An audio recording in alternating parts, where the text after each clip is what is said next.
Good evening or good morning, whatever time you're watching this. Good to be with you. Years ago, I was a live-in volunteer at a Catholic worker house here in town. And it was a house of hospitality that served homeless women and children. And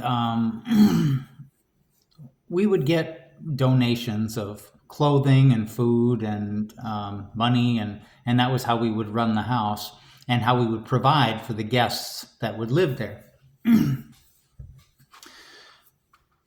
I remember one time during the winter, it was very cold, it was snowing, and this man came to the door and his toes were sticking out of his shoes. And he says, you wouldn't happen to have a pair of shoes I could have, would you? You know, we were a shelter for women and children, a house of hospitality. We almost never got men's clothes.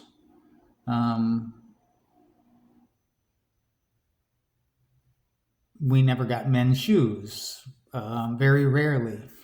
And so the chances that we actually had men's shoes and that they were in his size were pretty astronomical. But because I,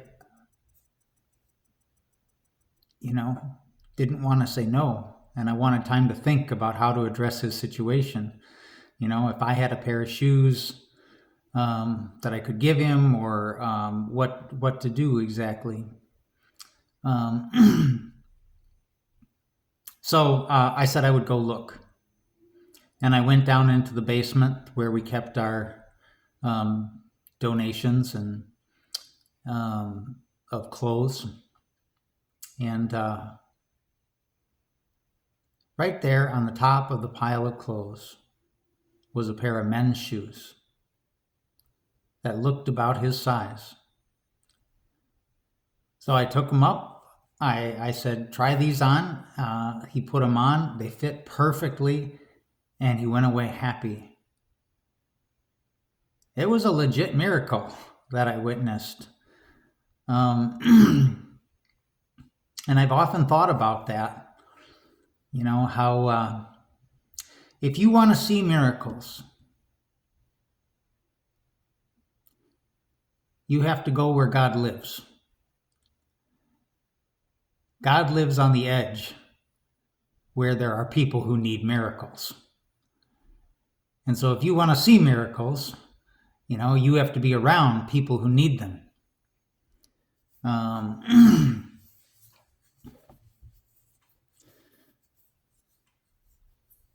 God lives on the margins, it seems. God lives on the edge.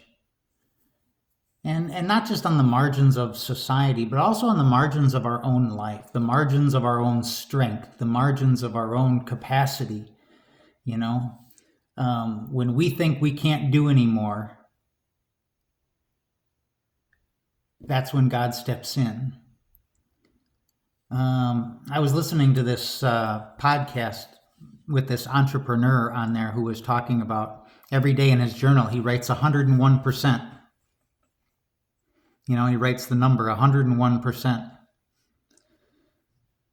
as a reminder for him to push himself beyond what he's capable of.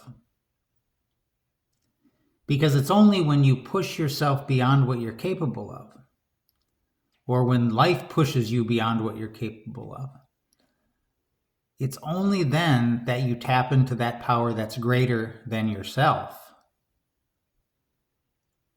And that you can do truly amazing things. Because it's not you anymore. It's a power that's bigger than you. The magic always happens on the edge. It's like a knife. It's the knife's edge that does the cutting, that does the business. Everything else is just support. The edge is where the magic happens. It's true in sports. like weightlifters, bodybuilders. They always talk about, lifting to failure, because it's only on that last repetition where you can't do it anymore that the muscle begins to grow. That the fibers begin to expand, and all of the repetitions leading up to that moment of failure are just support. They're just filler. But it's that last few reps where you just can't do it anymore, where the muscle is building happens and is created. And that's why a lot of people, I think, don't build muscle. You have to want to build muscle too, but part of it is that we never even come close to approaching that failure point.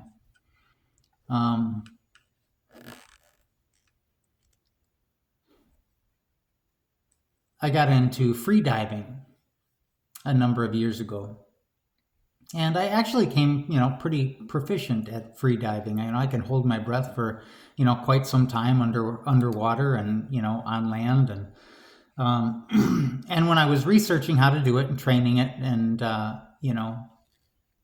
one of the things that I learned, which was fascinating to me, was that we kind of have a reserve tank of oxygen. The spleen serves as that reserve tank. And when you get to the point in holding your breath that you feel like you just can't do it anymore, like you just absolutely can't, and you push past that point, you break through this wall where it seems like you get a second wind, so to speak. You have you've tapped into this reserve supply. But it only happens, though, when you've reached your point that you just can't seem to do it anymore and you're about to give up. And if you can push past that point, then, you tap into this reserve supply. It works in the spiritual life too. There's a great scene in the movie Oscar Romero where, I believe at this point in the movie, Oscar Romero is, he's been kidnapped. He's seen his priests killed. He's completely emotionally and spiritually exhausted, and he's kind of just wandering aimlessly down this road, and he collapses from exhaustion, and he falls on his knees, and he says, "I can't. You must." And he's able to regain his footing, stand up back on his feet, and continue the journey. But now he's powered not by his own power, but by God's power. And I think about that today because of the it's just one line that kind of spoke to me today from the Old Testament, where it says, "Thus says the Lord, return, O Israel, to the Lord your God, for you have collapsed through your guilt." It's, they've hit rock bottom. They've hit that point where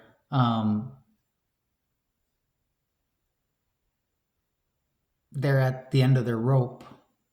They're completely exhausted. They've got no power to do anything themselves. And that's the point that they can tap into the power of God.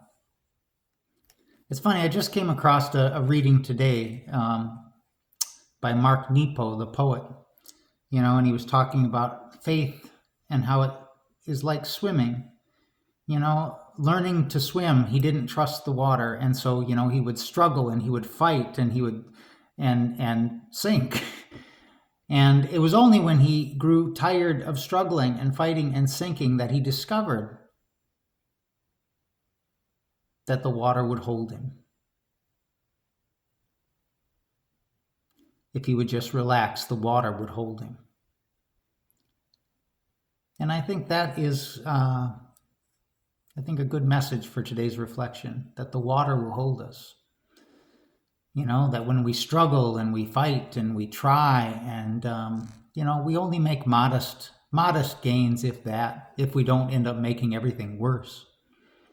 But it's when we can surrender,